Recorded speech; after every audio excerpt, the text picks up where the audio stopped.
Have you ever stood 2 feet away from your own funeral portrait, watching a black ribbon flutter across your face, while your son laughed about how much your death was worth? I have. I stood in the shadows of my own oak trees, smelling the expensive catering I paid for, listening to my wife sob fake tears into a silk handkerchief, while I was supposed to be rotting in a metal box 3 states away. My name is Frank. I'm 63 years old, and last Tuesday, my family decided I was more valuable as a ghost than a husband. It all started with what they called a wellness retreat. My wife, Marla, looked me in the eyes with a warmth I hadn't seen in years and told me I looked tired. She said I'd worked 40 years to give them everything, and now it was time for me to disappear for a week to a private cabin in the woods to reconnect with my soul. I believed her. I actually felt guilty for doubting her when she took my car keys and phone at the trailhead, saying I needed a total digital detox. But the cabin turned out to be a rusted, windowless trailer in the middle of a literal wasteland, and the detox was a padlock on the outside of the door. Before we get into the chilling details of those 3 days in the dark, if you enjoy stories of justice and unbelievable real-life drama, consider subscribing to the channel. We share stories every day that you won't want to miss, and it helps us keep bringing these accounts to life. I spent 72 hours in that metal oven. There was no bed, just a moth-eaten sleeping bag and 3 gallons of water. By the second night, the silence was so loud it felt like it was screaming. I realized this wasn't a mistake. Marla hadn't, '5, the GPS coordinates. She had looked at my retirement accounts, my life insurance, and my son Brad's mounting gambling debts, and she had done the math. I wasn't a person to them anymore. I was a life insurance policy with a heartbeat. They didn't want to kill me.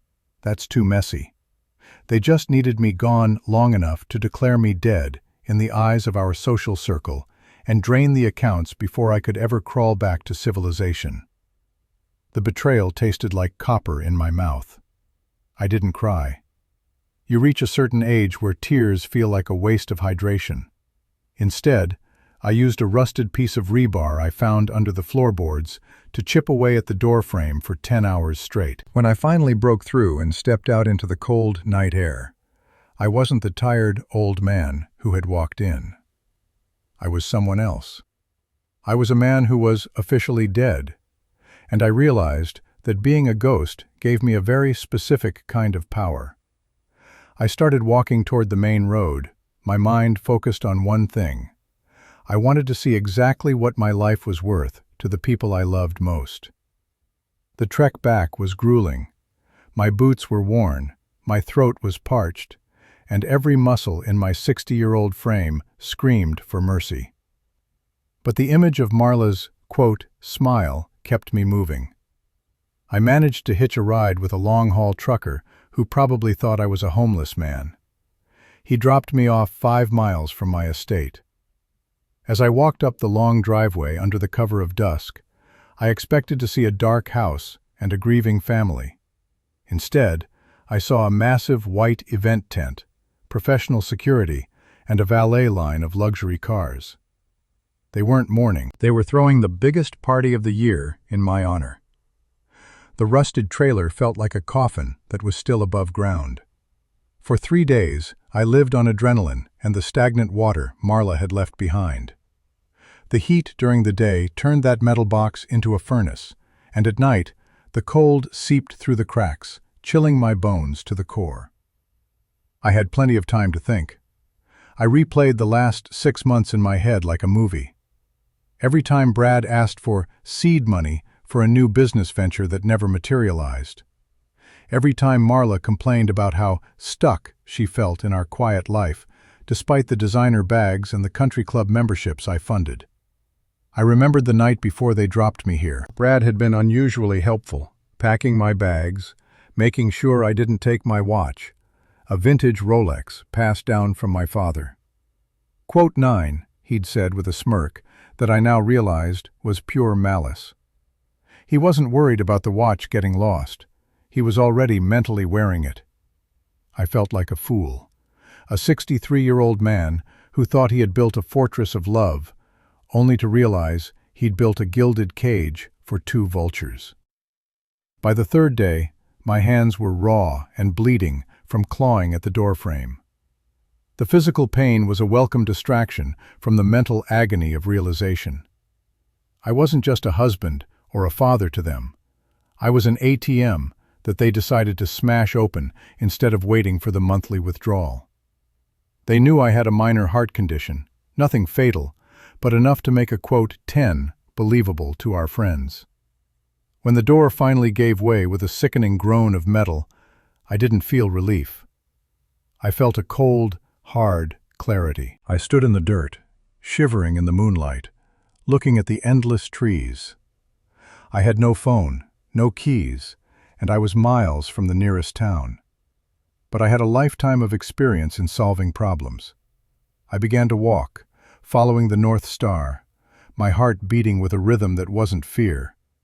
It was the steady drumbeat of a man who was coming back to claim what was mine. The walk out of that forest was a blur of exhaustion and shadows. Every snap of a twig sounded like someone coming to finish the job. My legs felt like lead, and my breath came in ragged gasps, but the cold air kept me awake. I eventually reached a narrow two-lane highway, just as the sun began to bleed over the horizon. I looked like a ghost already, covered in grease from the trailer, my clothes torn, and my silver hair matted with dirt. I didn't try to flag down the first few cars. I was paranoid. I kept thinking, what if Marla hired someone to watch the road? I stayed in the tall grass until I saw a massive Peterbilt truck slowing down for a steep grade. The driver was a man around my age with a face like wrinkled leather. He didn't ask many questions when I told him I'd been hiked out and gotten lost. He just handed me a lukewarm bottle of water and a protein bar that tasted like heaven.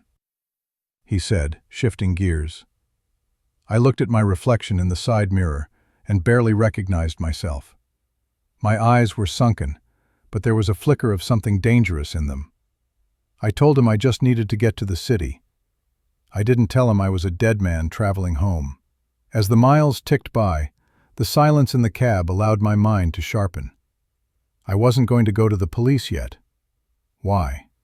Because I knew Marla. She was the queen of the country club. She could charm her way out of a murder charge if there wasn't undeniable proof. If I just showed up, she'd cry, hug me, and say it was all a terrible misunderstanding. She'd say the trailer was a mistake by the rental agency. No, I needed more. I needed to see what they were doing when they thought I was gone for good. The driver dropped me off at a truck stop a few miles from my neighborhood.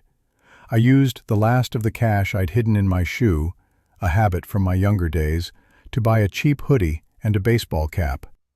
I kept my head down, walking through the familiar suburban streets as the sun began to set. The irony was suffocating.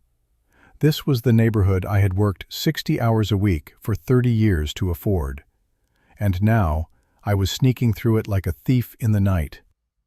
I approached my property from the back, moving through the thick line of oak trees that bordered the golf course.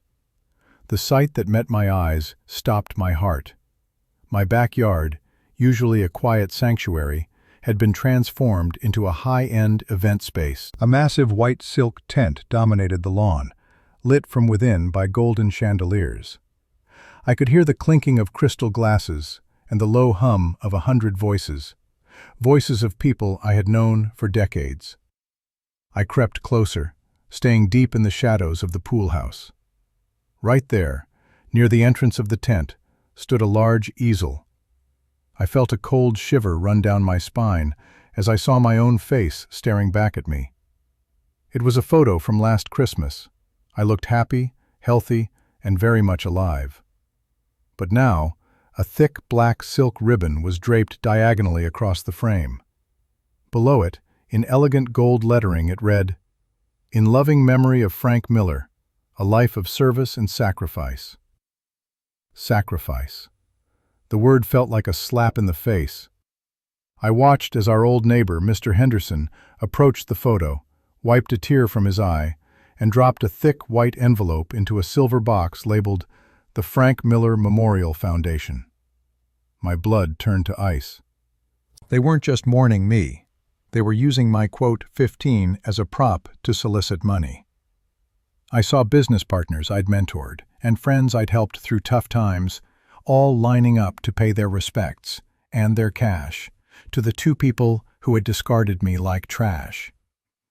The most jarring part was the music.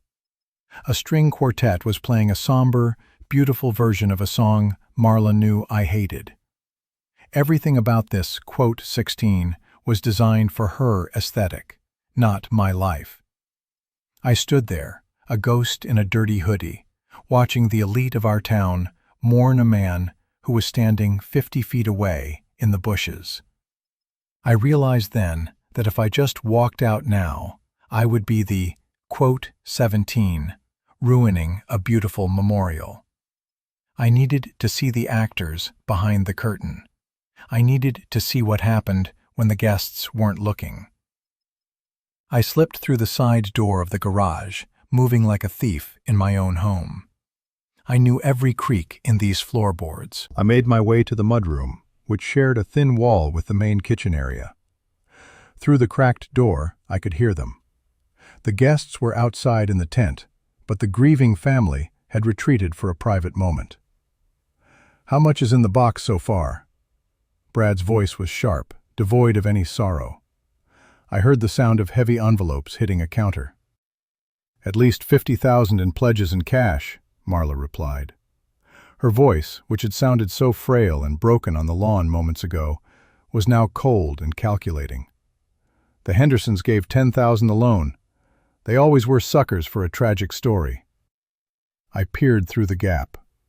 Marla was standing at the kitchen island, pouring herself a large glass of expensive scotch. She wasn't wearing her funeral veil anymore. She was checking her makeup in a hand mirror, looking perfectly composed. Brad was leaning against the fridge, tossing his car keys, my car keys, up and down in his hand. Brad said, his eyes gleaming with greed. Marla snapped.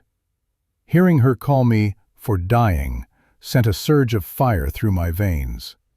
It wasn't just about the money for them. It was the total lack of respect for my existence. They were standing there, drinking my liquor, in the house I built, laughing at my death. I realized that I wasn't just a victim. I was an obstacle they had finally cleared away.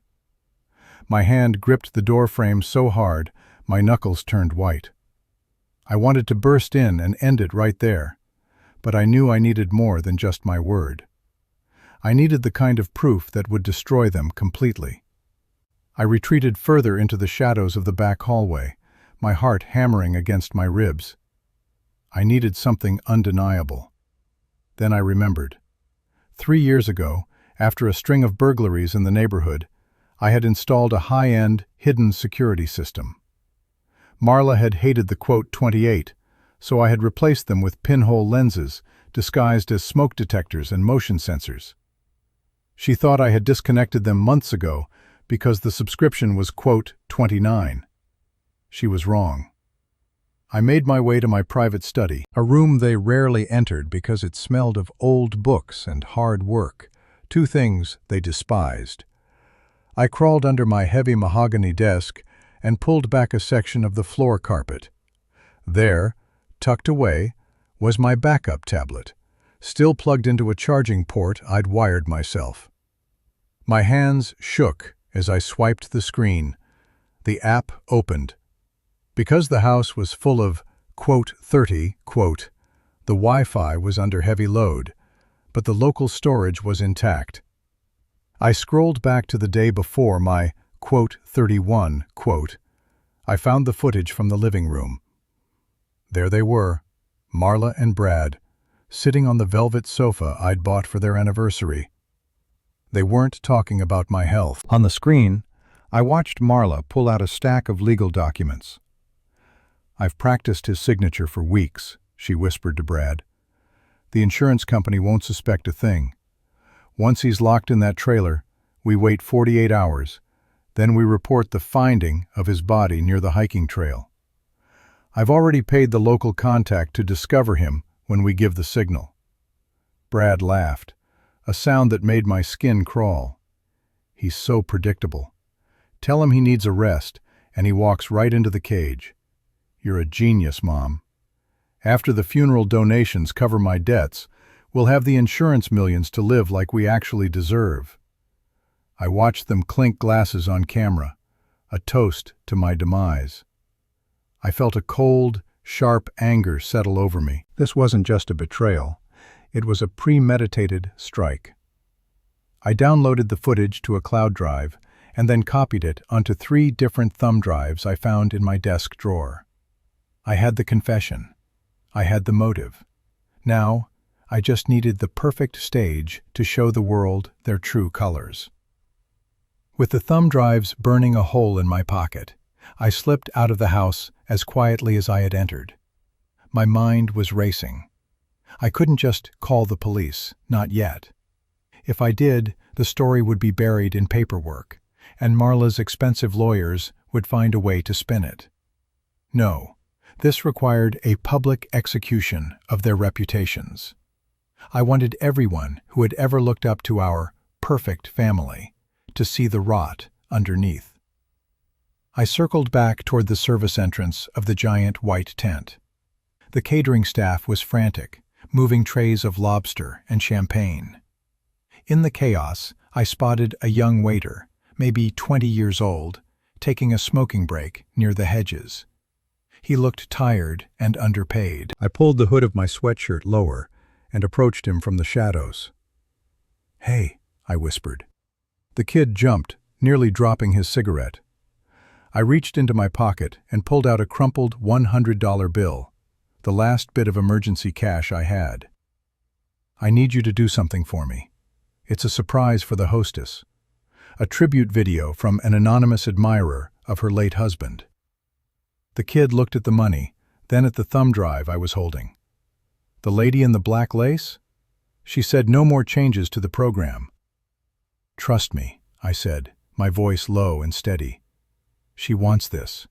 It's the missing footage of his final days. It will bring the house down. Just plug it into the media laptop before the tribute speech starts. Don't tell her who gave it to you. Just say it was delivered by a courier." The prospect of $100 for a 5-second task was too much for him to pass up. He pocketed the cash and took the drive. "Sure thing, Pops.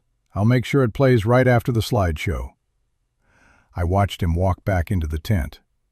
My heart was thumping against my ribs like a trapped bird. I wasn't just a victim anymore. I was the director of this horror movie. I made my way to a small opening in the back of the tent, hidden behind a decorative floral arrangement. From here, I could see the stage, the giant projection screen, and the silver donation box that was now overflowing with checks. Marla was about to give the performance of her life, and I had a front-row seat to her downfall. The lights in the tent dimmed, and a hushed silence fell over the crowd. Marla stepped onto the small stage, bathed in a soft, sympathetic spotlight. She looked stunning in her black designer dress, her eyes expertly reddened to look like she'd been crying for days. She gripped the microphone with trembling hands, leaning into the podium as if she were too weak to stand. It was a masterclass in manipulation. She began, her voice cracking perfectly on the last word. I watched from the shadows, my stomach churning. I saw my business partners nodding solemnly. I saw women in the audience dabbing their eyes. Brad stood just off stage, looking down at the floor, playing the part of the grieving, broken son. He even had the audacity to hold my vintage watch to his chest, as if it were a holy relic. Marla continued, her voice gaining strength. She paused for dramatic effect, looking toward the AV technician. The young waiter must have passed the drive to him. She stepped back, a satisfied, predatory smile hidden behind her handkerchief. She thought she was about to watch a montage of me playing golf or working in the garden, accompanied by a sad piano track. She thought she was about to collect the final checks that would secure her luxury life. The screen flickered to life, glowing bright white against the darkness of the tent. My heart stopped. This was it. There was no going back. The screen didn't show a montage of my life. Instead, the high-definition footage from my study filled the tent. The audio was crystal clear, booming through the professional speakers. Marla's voice, sharp and mocking, filled the air. "I've practiced his signature for weeks. The insurance company won't suspect a thing." The gasp from the audience was like a physical wave. I watched Marla's face in the light. Her fake sorrow vanished, replaced by a mask of pure, paralyzed terror. On the screen, Brad laughed about his bookies while holding a glass of my 30-year-old scotch. "He's so predictable," his digital self sneered. "Tell him he needs a rest, and he walks right into the cage." The crowd was frozen. People who had just written 5-figure checks stood up, their faces twisted in disgust. Marla scrambled toward the AV booth, screaming for them to turn it off. But the young technician, looking pale, just stepped back. The video played on, showing them discussing how they would report the body and flee to the villa. This was my moment. I didn't rush. I walked out from behind the floral arrangement and stepped into the beam of the projector. My silhouette was cast onto the screen, merging with the image of my betrayers. I reached the stage and took the microphone from Marla's limp, shaking hand. The silence was so heavy you could hear the wind brushing against the tent silk. I said, my voice echoing. Marla collapsed to her knees, not from grief, but from the total weight of her ruined life. Brad tried to bolt for the exit, but 2 of my former colleagues, men who had actually respected me, blocked his path. The look of utter defeat on my son's face was more painful than the cold of the trailer, but it was necessary. I looked out at the sea of faces, my friends, my neighbors, and for the first time in years, I felt like I could breathe. I wasn't a boring man to be discarded. I was a man who had survived their worst, and I was standing tall. The aftermath was a whirlwind of blue lights and shattered silence. The police, called by one of my guests, arrived before the video had even finished looping. Marla and Brad were escorted out in handcuffs, their faces hidden from the cameras of the very people they had tried to swindle. Seeing them led away didn't give me the surge of joy I expected. Instead, it felt like a heavy weight was finally being lifted off my chest. They were charged with conspiracy to commit fraud and kidnapping. It turns out, locking a man in a trailer to steal his estate carries a very heavy price. In the months that followed, I cleaned house, literally and figuratively. I sold the mansion that felt more like a museum of my mistakes than a home. I settled the debts that were rightfully mine, but I didn't give a single cent to Brad's legal defense. He was a man grown, and it was time he learned the true cost of a gamble. Marla's lawyers tried to reach out for a settlement, but I blocked every number. I was dead to them, remember? I decided to keep it that way. Today I live in a small cottage near the coast. There's no velvet furniture, no chandeliers, and no one asking me for, quote, 54, quote. I spend my mornings gardening and my afternoons mentoring young entrepreneurs who actually value hard work. I've traveled to places I only ever saw on the Discovery Channel because Marla always thought they were, quote, 55. I've realized that 63 isn't the end of the book. It's just the start of a much better chapter. I'm healthier, I'm happier, and for the first time in my life, I'm surrounded by people who like me for who I am, not what I have in the bank. Looking back at that night in the tent, I sometimes wonder about the look on their faces when I stepped into the light. Was it cruel to let them humiliate themselves in front of everyone we knew? Or was it the only way to truly break the spell they had cast over my life? I lost my family that night, but I found myself. Do you think I handled it correctly by exposing them publicly? Or should I have just gone straight to the police and kept it quiet? What would you have done if you saw your own funeral being used as a fundraiser? If you enjoyed this story of betrayal and ultimate justice, please hit the like button and leave a comment with your thoughts. I read every single one. And don't forget to subscribe to the channel so you never miss these incredible real-life accounts. Your support helps us keep sharing these stories of resilience. The end. Thank you for listening.